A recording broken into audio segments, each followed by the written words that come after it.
আসসালামু আলাইকুম। আমি আপনাদের সাথে একটা ছোট্ট টিপস শেয়ার করব যেটা আমি নিজে করেছি। আপনি যদি আমার এই চ্যানেলে নতুন হয়ে থাকেন, চাইলেই আমার চ্যানেলটিকে সাবস্ক্রাইব করতে পারেন। এই যে দেখতে পাচ্ছেন, একটি বোতলে আমি কলমি শাক লাগিয়েছি এবং কি সুন্দর এক টব ভর্তি হয়ে কলমি শাক হয়ে আছে। এটি কিভাবে হলো সেটাই আমি আপনাদেরকে জানাবো। তো বাজার থেকে কিনে আনা কলমি শাকের যে অংশটা আমরা ফেলে দেই, সেটাকে আমি ফেলে না দিয়ে এই যে ৫ লিটারের তেলের বোতল যেটাকেও ফেলে দিতাম, সেটাকেও ফেলে না দিয়ে তেলের বোতলটা কেটে তার মধ্যে কিছুটা মাটি দিয়ে লাগিয়ে দিয়েছিলাম সেই ডাঁড়াগুলো।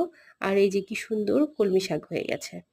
তো এরকম যদি ২-৩ টা টবে লাগানো যায়, তাহলে বাড়িতে খাওয়ার জন্য যে পরিমাণ কলমি শাক দরকার হয়, সেটা আমরা খুব সহজেই বাড়িতেই উৎপাদন করতে পারি। এবং এই শাকে কোনো রকম সার, ওষুধ কোনো কিছু নেই, ভেজাল মুক্ত। এটি খেতেও খুব সুস্বাদু হবে।